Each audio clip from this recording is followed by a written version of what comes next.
y vamos a compartir la pantalla.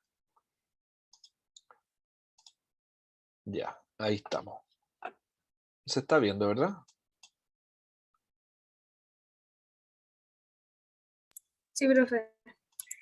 Ya, de acuerdo. Ay, voy a sacar el video para que no se pegue esta cosa. Ya, bueno. Entonces, como estábamos hablando ayer, respecto de los métodos cualitativos, ahí hay un par de las características importantes que hace alusión al hecho de que los métodos cualitativos, como comentábamos ayer, es un tipo de acercamiento al objeto de estudio que lo considera al objeto de estudio como un todo, ¿no? O sea, trata de entenderlo en su totalidad. Y como un fenómeno integral. Y por eso se dice que estos métodos son más bien holísticos. Eh, y que la segunda frase hace referencia a que no busca tanto la generalización, es decir, si yo estoy haciendo un estudio en un colegio, con método cualitativo yo no estoy buscando encontrar una característica de todos los colegios que se parezcan a ese. Es decir, si estoy en la comuna de Maipú, por ejemplo, estudiando un colegio público en Maipú, yo no aspiro a que lo que encuentre en ese colegio público de Maipú a través de un método cualitativo sirva para explicar todos los colegios de la comuna de Maipú. No, yo trato de entender solo ese colegio, pero entenderlo en su totalidad, integralmente. Y entendiendo esto también como que el método cualitativo se acerca a la fenomenología en el sentido de que busca la explicación de las cosas que están ocurriendo, de los fenómenos que se están produciendo, y el interaccionismo simbólico que tiene que ver con la construcción de relaciones, con la cultura interna, con cómo las personas dentro de ese grupo se relacionan, se vinculan y se entienden. En el fondo es buscar el significado que tienen para las personas las situaciones que se dan al interior de ese colegio, si es que el colegio es nuestro objeto de estudio. Entonces, este aspecto, esta dimensión del interaccionismo simbólico es muy relevante para los métodos cualitativos.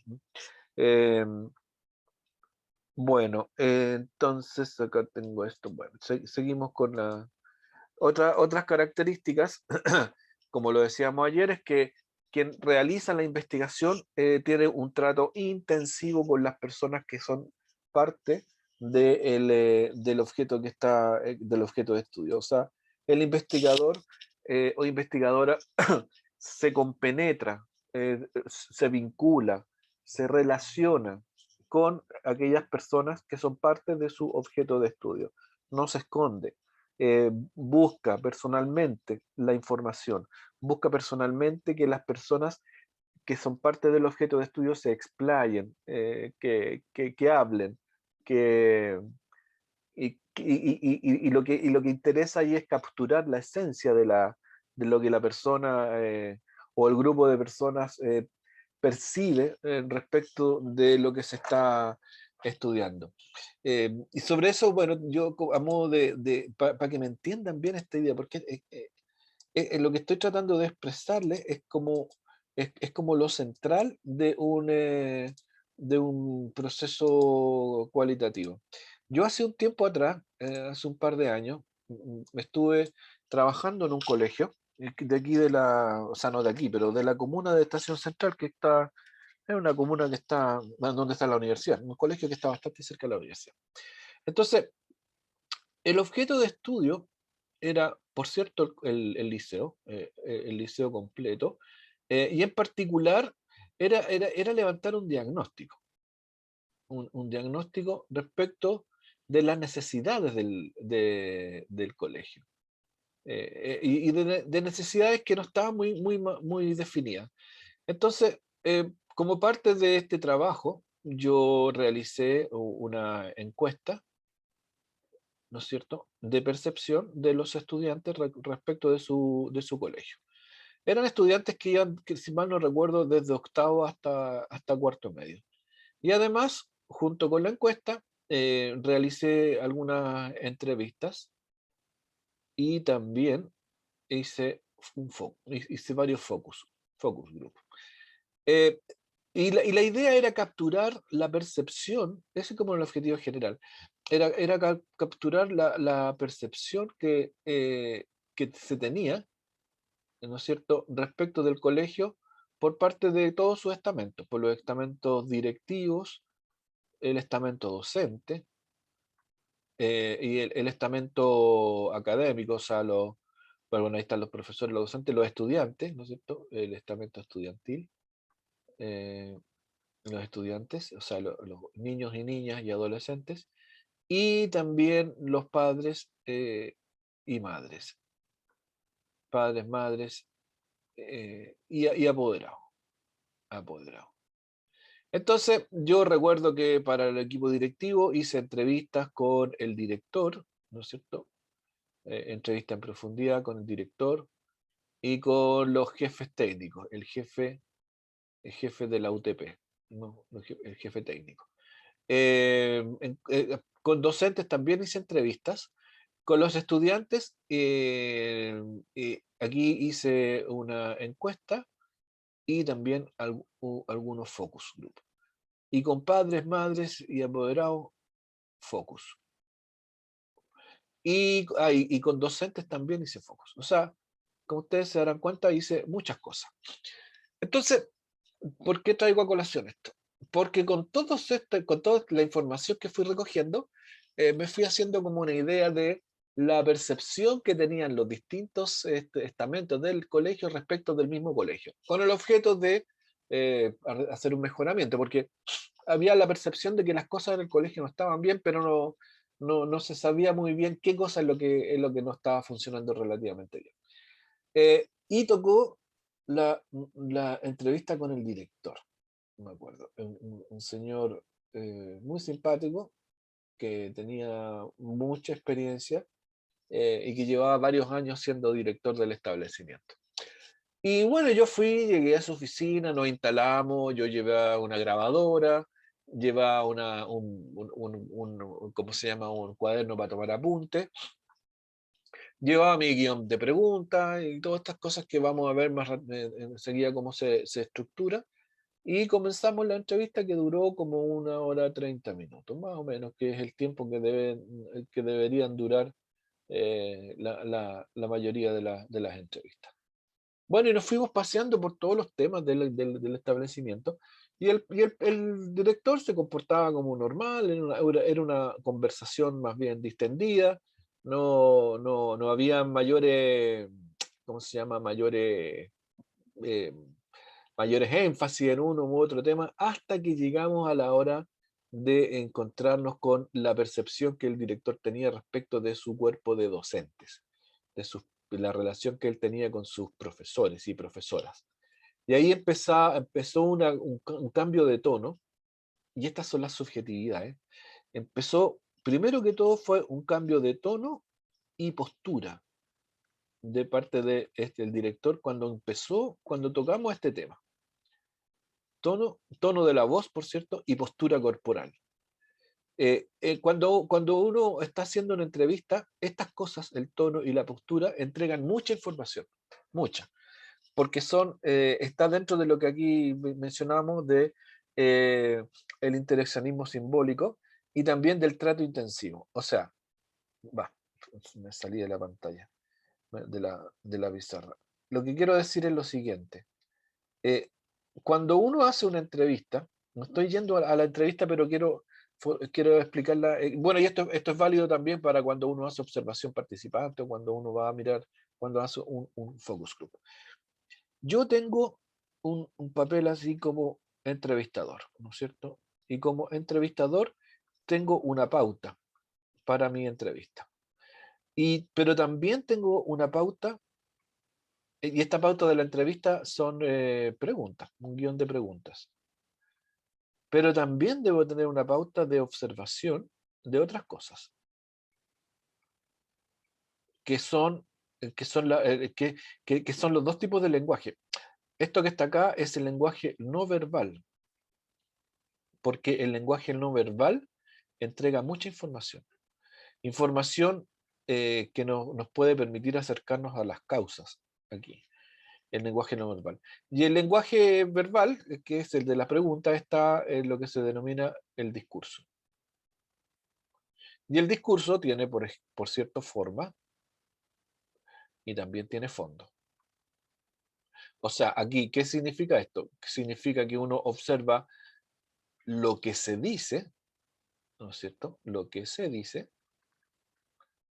y también observa cómo se dice. Son cosas diferentes. Yo puedo decir algo de una manera o lo puedo decir de una manera muy distinta. Lo que se dice y cómo se dice. Y en el cómo se dice también está, está esto que es el lenguaje no verbal, que tiene que ver con las posturas. O sea, eh, por ejemplo, si ustedes están en una reunión con alguien, en una conversación con alguien, entre ustedes mismos puede ser, o con su mamá, con su papá, con su amigo, amiga, con su pololo, con su polola, y qué sé yo, ¿cómo determinan, cómo saben que lo que ustedes que están haciendo, la conversación que están sosteniendo para la otra persona es importante? ¿Cómo lo saben? A ver, cuéntenme su experiencia en eso. ¿Cómo Porque saben le que, está tomando atención. porque te está tomando atención? Sí, claro, puede ser. Pero yo puedo estar mirándote mientras tú hablas, pues, atentamente o fijamente, o qué sé yo, pero puedo estar pensando en cualquier cosa. O sea, yo puedo estar así, mirándote, con la cara que tengo ahora, pero estoy pensando en, no sé, en el partido el domingo. ¿Cómo tú te das cuenta de que realmente te están poniendo atención? Me está contestando, está como, está siguiendo la conversación, no Esa es solo... una forma, ese es el lenguaje verbal, claro, que te va siguiendo. Que una forma es como que te va repitiendo las cosas. Si yo te digo, oye, ¿sabes que el otro día, y no sé, pues iba caminando por la calle y vi que una persona le iba maltratando a su hijo, y llego hasta ahí? Y la persona, cuando te está poniendo atención, te dice, oh, ¿qué le estaba haciendo? Entonces ahí tú cachas, ah, me está siguiendo la conversación. O te dice, entonces a lo mejor no te está siguiendo la conversación o no le interesa, lo que sea. Pero además de eso, hay otros síntomas, otros símbolos. Por ejemplo, cuando yo estoy conversando, a ver si me pueden ver, si yo estoy así, esa es una actitud en la conversación.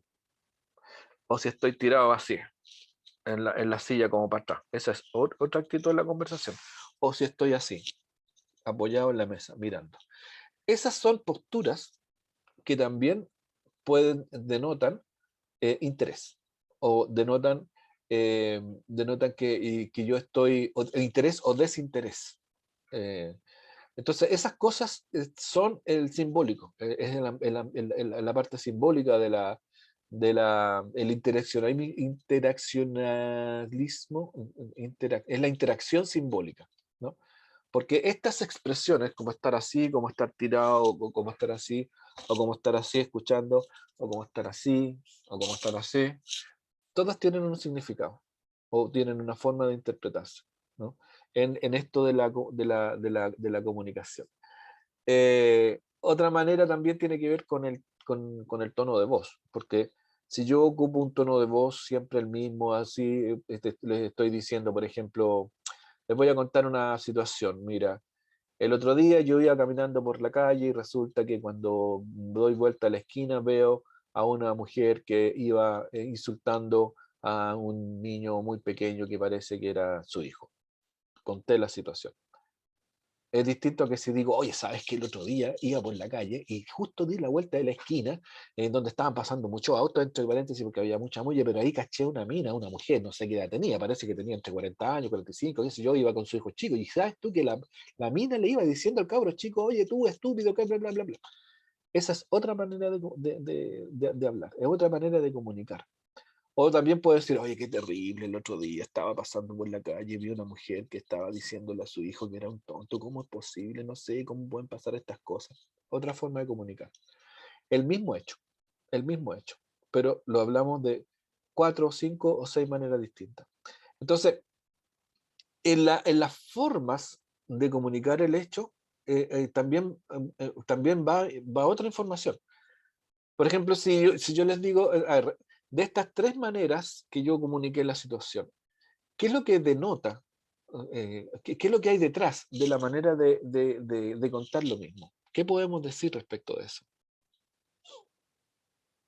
La En el primer, importancia que usted le dio a la situación.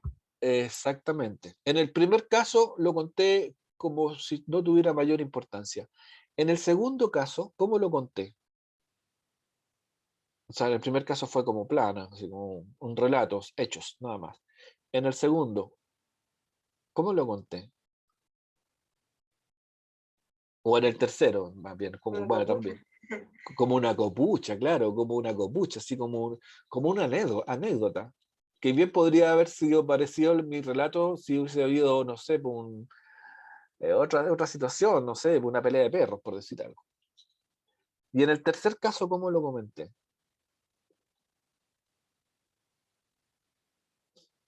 Como lamentándose. Como que me afectó mucho, ¿no es cierto?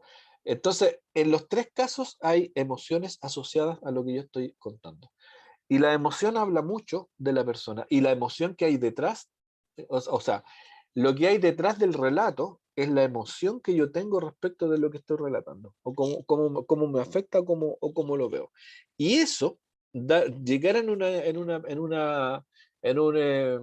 ¿cómo se llama? En un estudio cualitativo, poder describir eso es fundamental para poder interpretar, ¿no?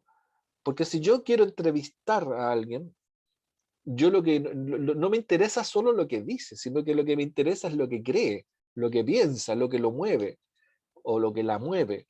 Entonces, siguiendo con lo que le estaba comentando, en esta conversación con este director de la escuela, el director de la escuela me estaba contando las relaciones con sus docentes, con sus estudiantes. Me contaba cosas que yo me acuerdo que eran muy, y de hecho la memoria también tiene que ver con lo emocional. De las cosas que yo me acuerdo son las cosas en que lo vi contándome con emoción. Por ejemplo, cómo interactuaba con sus estudiantes, porque él era un profesor de educación física, entonces me hablaba de la selección de básquetbol y estaba muy ahí compenetrado y hablaba de cómo interactuaba con los chicos y que los chicos le hacían caso y que lo respetaban y que habían logrado competir en no sé dónde con su selección y que bla, y que eso lo tenía muy contento y era como, así como movía las manos y contaba y hablaba y qué sé yo. Era muy elocuente. Después cuando hablaba con respecto, cuando empezamos a hablar de los profesores de la escuela, empezó a cambiar el tono, lo empezó a cambiar. Y ya no era, no hablaba moviendo las manos, ni gesticulando, ni nada, sino que era más bien, estaba quieto. Entonces ahí uno se daba cuenta de que había un problema. O sea, que había una situación que podía uno calificarla como una situación que le generaba algo de tensión. Hasta que llegó el último momento de la entrevista que yo le dije, oiga, y dígame una cosa, ya estamos terminando, le dije, si no sé si usted quiere agregar algo a esto, a la conversación, si quiere decir algo que no hayamos dicho, que no haya dicho antes. Y me dice, mira, sí, puede ser, pero, y empezó a hablarme un poco de los momentos buenos, los momentos malos, y me dice, pero sabes que de todo lo que he vivido acá, hay una situación que me complica mucho y que me tiene preocupado. Y que es que yo he sabido, así tal cual, así casi textual, yo he sabido de profesores que trabajan en este colegio que le han dicho a los estudiantes que mejor se vayan del colegio, porque el colegio no es bueno para ellos. Y eso me tiene devastado. Y cuando dijo eso me tiene devastado, no lo dijo solo con palabras, sino que como que se desparramó en la silla, así, devastado. Bajó los hombros, bajó los brazos, bajó la cara, así como, ¡buah! Entonces, ese gesto, en esa declaración, a mí me sirvió para interpretar todo lo que me había dicho antes. Porque en ese gesto estaba lo que él creía. Estaba y más que lo que él creía, lo que él sentía respecto de cómo él estaba viendo su colegio. Entonces, él, en el fondo, lo que estaba diciendo era lo que estaba haciendo era una separación entre su percepción respecto de los estudiantes y respecto de un grupo de profesores. Y respecto de ese grupo de profesores, lo suyo era pura frustración. Eso era lo que lo estaba generando. Y cuando alguien está en la frustración, ¿no es cierto? Genera conductas que pueden incluso llevar al enfrentamiento, ¿no? Porque cuando uno está en la frustración es porque alguien o algo no cumple con la expectativa que uno tiene de ese algo o de ese alguien. Por ejemplo, si ustedes están en una relación de pareja y sienten frustración en esa relación de pareja, es porque esperan algo de la otra persona, que la otra persona no está haciendo. Eh, entonces, y cuando eso ocurre, uno puede perfectamente, si eso es reiterativo, qué sé yo, no sé si es muy profundo, puede llegar, a, llegar a generar un problema de relación, un conflicto, incluso a la ruptura.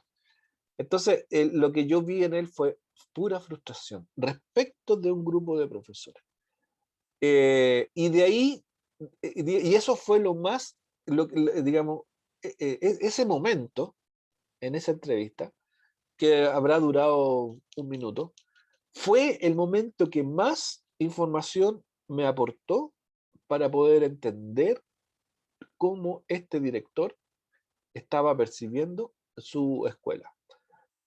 Porque yo como insisto, todas las demás declaraciones de él las encajé, las encajoné en un modelo explicativo. En un modelo explicativo. O sea, este señor me dice esto porque le pasa esto. Este señor lo ve de esta manera porque le pasa esto. Este señor valora más esto porque está comparándolo con esto otro. Y así construí construí una interpretación de lo que este señor estaba sintiendo y cómo este señor estaba percibiendo y razonando y actuando en su cargo de director de colegio. Entonces, ese es el núcleo central del método cualitativo. Ese es el núcleo central. Encontrar el significado, encontrar la emoción que moviliza, encontrar la explicación de la declaración. A mí en una entrevista no me basta, pensando en el método cualitativo, por cierto, que es un proceso de indagación, al método cualitativo en una entrevista no le basta con lo que se declara. No basta con eso. Porque perfectamente yo podría hacer un cuestionario online, por ejemplo. Yo puedo mandar un correo con las preguntas y que la otra persona me responda. Y para el método cualitativo eso no es suficiente. Para una encuesta podrá hacerlo, pero para un método cualitativo no. Lo que el método cualitativo necesita, además, es ver lo que se dice y también cómo se dice. Porque ahí entramos en la subjetividad. Y ahí entramos además en esta apreciación de la interacción. Y ahí estamos en lo que estábamos comentando recién, de este trato intenso entre quien hace la investigación y quien está siendo investigado. Y esto ocurre también, si es que yo estoy haciendo aplicando otro tipo de técnicas, por ejemplo, si estoy haciendo una observación participante, si estoy mirando una situación. Yo no miro solamente lo que las personas se dicen una a la otra, sino que también miro en los gestos, también miro la conducta. O sea, si yo veo ustedes, a ver, les voy a hacer una pregunta. ¿Ustedes son capaces de, en una conversación entre dos personas, son capaces de determinar, definir o sospechar qué tipo de conversación se está llevando a cabo entre esas personas sin escuchar lo que se dice? O sea, me refiero a que si yo, por ejemplo, me asomo por la ventana y veo en la vereda al frente de un edificio que hay dos personas que están cara a cara, y yo no los puedo escuchar, solo los puedo ver. Pero con solo verlos, ustedes son capaces de, de, de caracterizar el tipo de conversación que se está llevando a cabo. ¿Lo pueden hacer o no lo pueden hacer? Yo creo que depende del comportamiento físico que tengan las personas al momento de hablar, más que nada. Ahí uno Entonces, podría identificar un poco, o sea, igual faltarían muchos detalles, pero Sí. viendo un poco cómo se están moviendo, cómo se están comportando un poco, igual uno podría intuir algo sobre lo que están, Sí, claro. lo que podrían estar hablando. Sí, por sí, Con los por sí. gestos de la cara, a lo mejor podría ser, así como que por si están Ujú, peleando, van a tener como cara de enojado o ujú, de triste, ujú. quizás por ahí, quizás se Sí. podría, pero no sé si del todo. O por la cita, claro, uno puede mirar la cara y también puede mirar el resto del cuerpo, o sea, la forma en que estamos parados, ¿no es cierto? Si estamos en una posición, o sea, si estamos así, inclinados cara con cara, esa inclinación cara con cara, en donde solo hay acercamiento a través de las cabezas, es típico del conflicto, es típico, ¿no es cierto? Que uno se está mirando fijamente cara a cara y uno está hablando ahí, cara a cara, muy, muy pegado uno del otro. O si estamos más bien distendidos, si el cuerpo está más suelto, ¿no es cierto? O gestos como si en la conversación, en la mujer es típico, se tocan el pelo, se lo enrollan por acá, hacen cosas así, o el hombre se pone como de medio lado, o si hay una muralla, se apoya con la muralla y se pone de medio lado. Y también es otra característica de la conversación que uno podría interpretarla como que hay un juego más bien de seducción, no de conflicto. Eh, Incluso es tan así que uno perfectamente puede sentir la necesidad de intervenir, si es que uno ve que hay un riesgo para una de las partes, especialmente para las mujeres, si es que hay una situación de conflicto. Pero por cierto que uno puede interpretarlo y es muy probable que en esa interpretación uno no se equivoque. Eh, Porque ustedes no sé si lo saben, pero les recuerdo que en la comunicación efectiva, ¿no? El 80% de la comunicación efectiva es no verbal. Eh, el 20% de la comunicación se explica por las palabras, el resto se explica por los gestos y por las posturas corporales. Entonces yo a través de eso, de los gestos, las posturas corporales sumado a las palabras, yo puedo hacer una interpretación respecto de lo que está pasando entre yo y otra persona, o entre dos personas, o entre varias personas, ¿no? Entonces, eso es parte también es parte fundamental del estudio cualitativo, pensando en que yo puedo hacer una observación participante, y ya vamos a ver cómo se hace eso, pero que yo cuando hago una observación participante es que yo voy al ambiente donde está el grupo al cual quiero observar. Por ejemplo, en este caso, cuando yo hice este trabajo en este liceo, yo fui un par de veces a mirar el patio cuando los niños estaban en recreo. Yo fui y los miraba y trataba de identificar patrones conductuales entre ellos y entre grupos.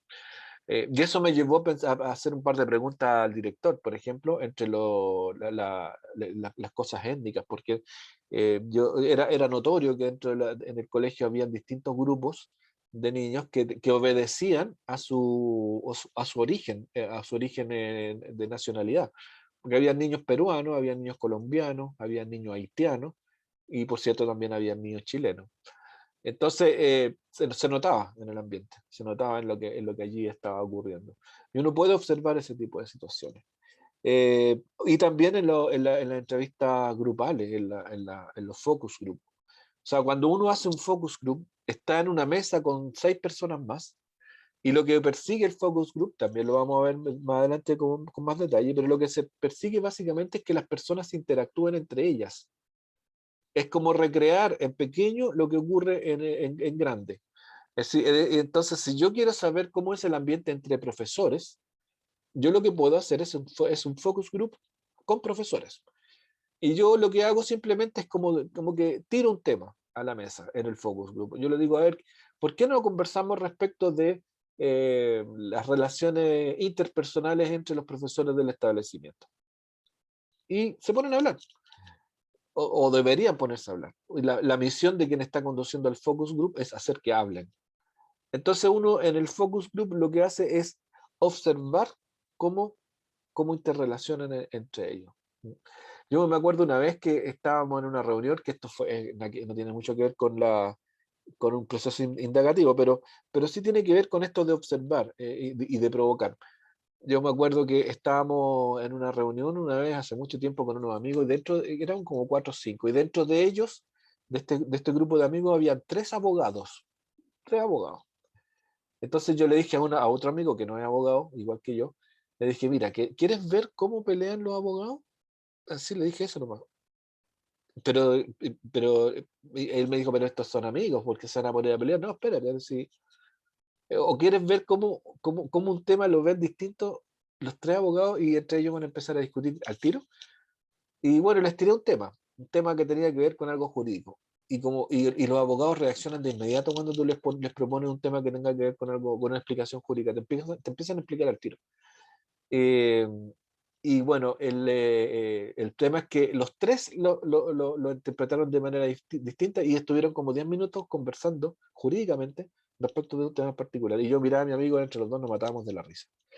Entonces, el focus group es algo así, es una provocación de parte de quien está dirigiendo del focus group, para que los que forman parte de esta entrevista grupal se pongan a hablar y uno vea cómo interactúan entre ellos, para poder entender un poco mejor la interacción del grupo más grande del cuerpo docente. Y ahí evidentemente también uno anota las cosas que dicen, se analiza lo que se dice, y cómo se dice, por cierto, pero también se analiza, y es lo más importante del focus group, es la relación, cómo se hace esta relación, cómo se recrea. Y ahí también hay interacción, hay interacción simbólica, ¿no? Y toda esta conversación que estoy tratando de hacer con ustedes es para ese punto, esto de la interacción simbólica. Y los símbolos tienen que ver con las cosas que nosotros hacemos. O sea, cuando yo estoy hablando, estoy moviendo la mano, eso es un símbolo. Y cuando hago esto, así, tiene un significado, que yo fíjense, cuando digo, lo que estoy haciendo con la mano, y le estoy diciendo, y yo no lo hago consciente, ¿no? Entonces, el yo no lo hago consciente. Lo digo y lo actúo, ¿no? O cuando les digo todo esto que estamos hablando, o sea, esto que estamos hablando, yo hago este movimiento, y lo que estoy haciendo también es reafirmar que lo que estamos hablando, o sea, lo estoy incluyendo a ustedes y además se lo estoy entregando, ¿no? Esa es mi actitud, o sea, yo lo que trato es de entregarle algo a ustedes, de mostrarle algo a ustedes, que sale desde lo que yo soy, o creo, o pienso, o sé, o he estudiado, para que ustedes lo vean. O sea, ahí hay un gesto, ¿no? Y estamos llenos de ese gesto, llenos de esos gestos, siempre, siempre. Y que entre paréntesis, lo más terrible de la pandemia y de nuestra profesión es que nos perdemos de esos gestos, nos perdemos, ¿no? Lo perdemos porque estamos limitados por las máquinas, que no es lo mismo tener una conversación de este tipo a través de del computador a tenerla presencialmente. Y en la presencialidad se pierde la interacción simbólica, ¿no? Que es tan relevante en la comunicación entre personas. Entonces, eso es esencial. Fíjese, otro gesto esencial cuando hago esto, esencial, ¿no? Es esencial para la comprensión del fenómeno según el método cualitativo. Vamos a seguir mirando más características del quali en función de la PPT. Bueno, ahí está. Entonces, siempre me pierdo yo. Aquí estamos. Ahí. Bueno.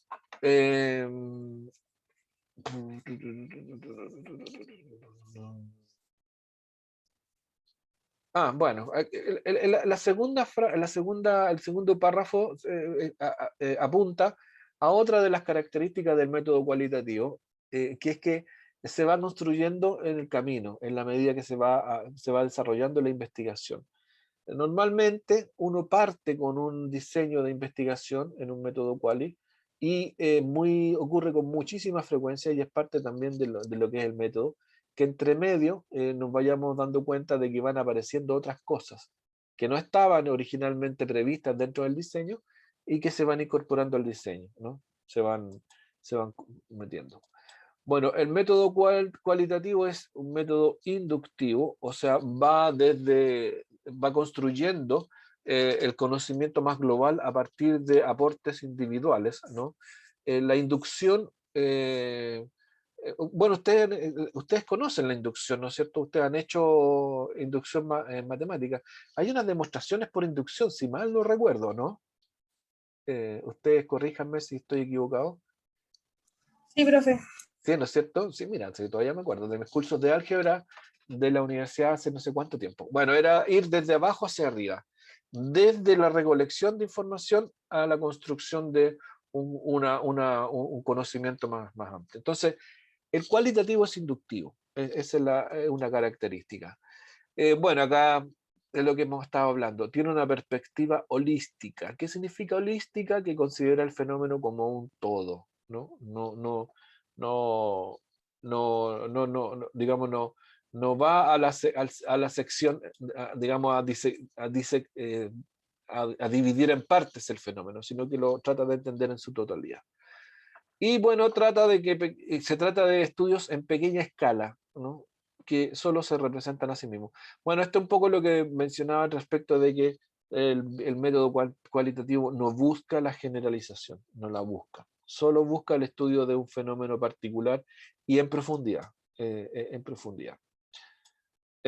Bueno, la validez de la investigación es a través de la proximidad a una realidad empírica. Esto de la realidad empírica es una forma de decirlo, pero en el fondo lo que hay que entender de esta cuestión es que busca la validez a través del acercamiento al objeto de estudio, de estar allí, de estar ahí percibiéndolo directamente y no con intermediaciones como el método cuantitativo. Rara vez prueba teorías o hipótesis. Es un método para generar hipótesis. Se dice normalmente que los métodos cualitativos sirven para generar hipótesis para que se puedan corroborar a través de un método cuantitativo. Eso puede ser cierto. Es decir, yo a partir de un estudio cualitativo, yo genero preguntas. Me puedo generar muchas preguntas y que las puedo tratar de canalizar a través de un estudio cuantitativo, a través de una encuesta. Entonces, para la investigación cualitativa, el propósito principal es comprender, ¿no? Comprender. El papel del investigador es interpretar, ¿no es cierto? Interpretar los sucesos y acontecimientos en los que va participando. Y el conocimiento se construye por consenso y ayuda en esto un uso del lenguaje no ambiguo. Entonces, el propósito es comprender. Aquí, esta palabra debería estar escrita con una H intermedio, comprender, como aprender, ¿no? Ustedes conocen la diferencia entre aprender y aprender. La palabra aprender viene de capturar, de tomar, de poder asir, digamos, no sé si me explico bien, de adquirir comprensivamente la totalidad del fenómeno. ¿No? Yo lo aprendo, ¿no? Bueno, y aquí el rol de la interpretación es muy, muy importante. Bueno, acá tenemos algunas otras características del método en relación a sus técnicas. Hay técnicas que son etnográficas. La etnografía es la técnica que da como inicio a los métodos cualitativos. Y esto se hacía básicamente a principios del siglo XX, cuando los investigadores ingleses lo que hacían era ir a las tribus en África. Por ahí parte la técnica. Y se iban a meter a las tribus en África para poder entenderla. Entonces, la teoría ahí, la hipótesis era que no se podía entender cómo funcionaban las culturas o las sociedades tribales si es que una persona no iba y se convertía casi como en una parte de esas estructuras tribales. Entonces, lo que hacían los investigadores sociales era que agarraban mochilas, apuntes, lápiz, papel, y se iban a vivir en la tribu por un periodo de tiempo, un mes, 2 meses, 3 años, lo que fuera. Y a partir de eso lograban, levantaban explicaciones para el comportamiento de la tribu. Y eso es un estudio de etnografía, es decir, el investigador se mete dentro de lo que está investigando. Y aquí las preguntas son de valores, ideas y prácticas de grupos culturales. Las técnicas más clásicas son entrevistas no estructuradas, observación participante con mucha nota de campo. Y las fuentes de datos, documentos, registros, fotografías, mapas, genealogías, diagramas, en fin. Todo lo que pueda ayudar a entender este grupo cultural. Por ejemplo, acá a nivel ya más nuestro, yo perfectamente, por ejemplo, me podría imponer como tarea comprender cómo es la cultura interna de quién, por ejemplo, del Instituto Nacional. Entonces, yo me propongo hacer eso a través de un estudio etnográfico. Entonces, yo me meto en el Instituto Nacional y hago observación participante, es decir, voy para allá, interactúo con todo el mundo, los observo, los miro, qué sé yo, y también converso a través de entrevistas que pueden ser estructuradas más o menos estructuradas. Y hago mucha nota de campo. Y para poder entender más, yo puedo ir a documentos, por ejemplo, pueden ser, no sé, por los registros de notas, los registros de asistencia, los registros digamos, las anotaciones en el libro de clase, fotos antiguas, qué sé yo, todo lo que se me ocurra, que pueda aportarme información para darle sentido a lo que yo encuentro en las entrevistas o en la observación participante. Y todo eso es un estudio etnográfico. Después está la etnometodología, que bueno, son preguntas centradas en la interacción verbal y el diálogo. Y aquí tenemos el diálogo como esencial, la entrevista que se registren en audios y videos. Y aquí está metido el análisis del discurso. Esta es otra parte importante del método, que es analizar los discursos, analizar desde la perspectiva lingüística, de la perspectiva conceptual.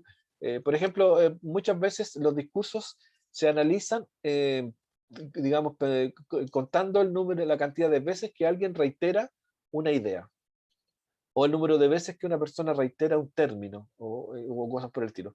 Ahí se hace análisis de discurso. Bueno, y las preguntas biográficas que tienen que ver fundamentalmente con entrevistas. Ahí hay distintos tipos de partes de la investigación. Bueno, acá está como la secuencia de acciones, de actividades que se desarrollan en un estudio de estas características.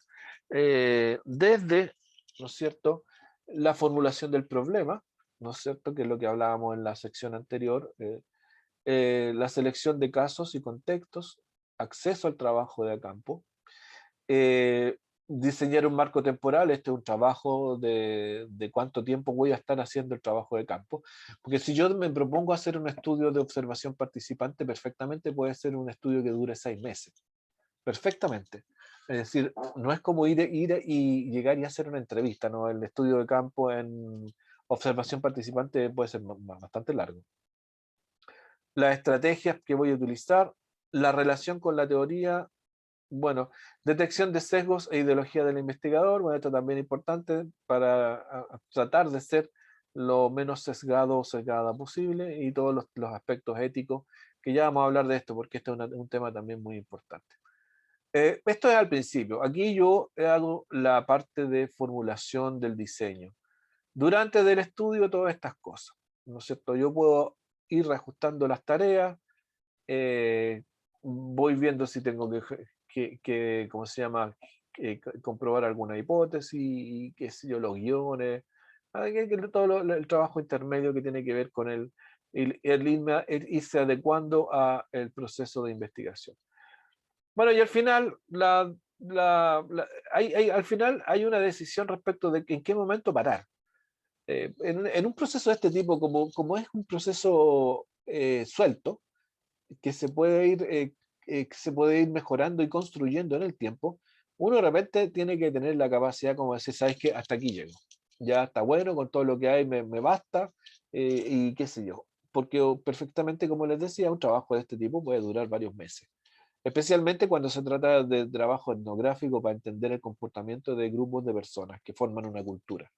Por ejemplo, yo podría proponerme estudiar, y que se ha hecho, esto se ha hecho, estudiar el comportamiento de las barras bravas.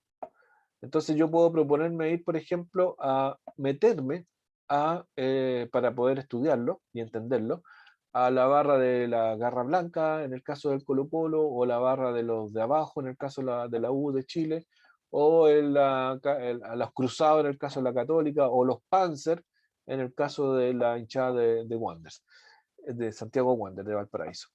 Entonces yo digo, para poder hacer este estudio, que lo voy a definir como un estudio etnográfico, o sea, a través de una observación participante, tengo que ir y meterme dentro del grupo.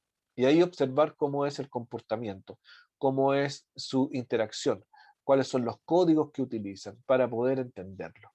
Y eso es un trabajo que puede durar, o sea, evidentemente con ir solo una vez a un partido particular de cualquiera de estos grupos, con una vez no basta. Tiene que ser algo permanente, o por lo menos durante un tiempo. Entonces, eso puede ser un trabajo que puede durar perfectamente un año o 6 meses, ¿no es cierto? Son trabajos de ese calado de temporalidad. Pero lo importante, o sea, no, es importante, ¿no es cierto?, que quien está desarrollando el trabajo de investigación sepa o tomar oportunamente la decisión de parar, porque yo puedo ya tener recolectada mucha información y que es necesario procesar, entonces hay que parar. Bueno, aquí están las decisiones finales para análisis y las definiciones de la presentación de un informe y del estudio. Las herramientas técnicas más utilizadas: análisis de discurso, o sea, aquí es el cómo se dicen las cosas; análisis de contenido es el qué se dice; la entrevista en profundidad. Estos dos, análisis de discurso, análisis de contenido, es un análisis documental, ¿ah? El análisis de cosas que están escritas, que ya se han hecho. La entrevista en profundidad es otra técnica. La observación participante es otra. Los métodos etnográficos, en donde hay una combinación de todo esto. Grupos focales, la investigación, acción y, por cierto, el análisis documental como propiamente tal. Estas son las técnicas más utilizadas en la investigación cualitativa. Y nosotros, a partir de la próxima sesión que tengamos, vamos a ir revisando alguna de ellas y vamos a ir viendo en cada una de ellas cuáles son sus principales características, y después vamos a terminar con un taller que es la construcción de un instrumento de investigación utilizando una técnica cualitativa, ¿no? Eso es lo que digamos, vamos a hacer en este módulo, que espero que en un par de semanas lo empecemos a construir. Eso. ¿Qué les parece? ¿Algún comentario que les parezca todo esto que he dicho? ¿Lo habían comentado antes? ¿Lo habían conocido? En sociología, creo que algo de esto tienen que haber conversado, ¿no? Y le soy sincero, profe, la verdad no me acuerdo mucho de haber visto esto. ¿No? Ah, ok. Yo No, pero, tampoco. o sea, al menos en mi parte igual conocía un poco la diferencia entre, o cómo identificar uno con cuantitativo o un cualitativo, pero nunca en detalle, la verdad. Ok. ¿Y te parece interesante, Sebastián? La verdad, sí. O sea, yo siempre he encontrado, siempre me considero súper cuantitativo para mis cosas. Ya, Entonces, cuando a mí sí me pide hacer algo cualitativo, sí. siempre me ha costado, mucho. Ah, ok, ok, ya. Pero, entonces, por eso para mí es un tema igual interesante, porque como que me hace pensar ahí como ya, debería pensar de otra manera en el momento de hacer trabajo o hacer otras cosas. ¿A qué te refieres con pensar de otra manera? Porque claro, porque, por ejemplo, cuando pienso, no sé, veo un resultado o veo el desarrollo de algo, yo me quedo con eso, con lo que Ujú, veo o con sí, lo que me dicen. ya, Entonces, y en base a eso yo puedo trabajar, pero sí. nunca como ya puedo ver eso, pero puedo ver las partes de eso, o puedo tratar de estudiar las partes de eso. Ah, Como que como, no, nunca. ya, a ver si te entiendo bien, o sea, que como ti te motiva un poco esto porque te permite hacer como observaciones más profundas, más Claro, documentadas, como ir un poco más allá de lo aparente.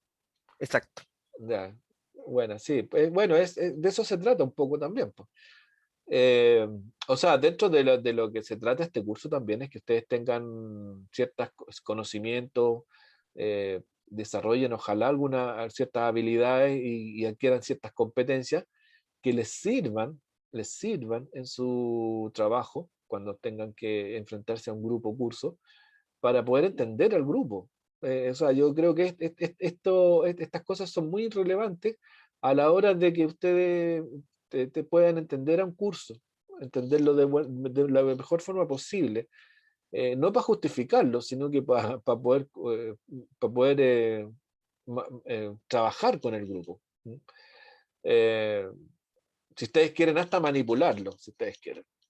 Y manipularlo en el sentido de que lo puedan conducir a un estado que les permita, de la mejor forma posible, hacer sus clases. En el fondo es eso. Entonces,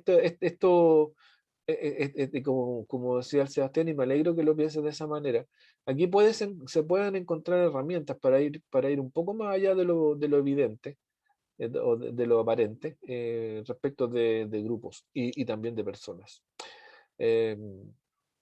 Eh, y esto, cuando digo personas, estoy pensando no solamente en el plano de una investigación, sino que también en el plano personal. Eh, cuando uno, cuando uno aprende a decodificar ciertas cosas, uno puede mejorar la comunicación con las personas. Y eso es muy importante porque es fuente de buenas relaciones y de buen vivir. Ya chicos, lo dejamos acá por hoy día. Entonces, en clases nos vemos de nuevo el próximo miércoles. Les recuerdo, el lunes está el control. Ustedes a las 3:30 entran a la página y ahí se van a encontrar con su control y lo desarrollan y después lo comentamos si es que da como para comentarlo. Lo dejamos acá por hoy día.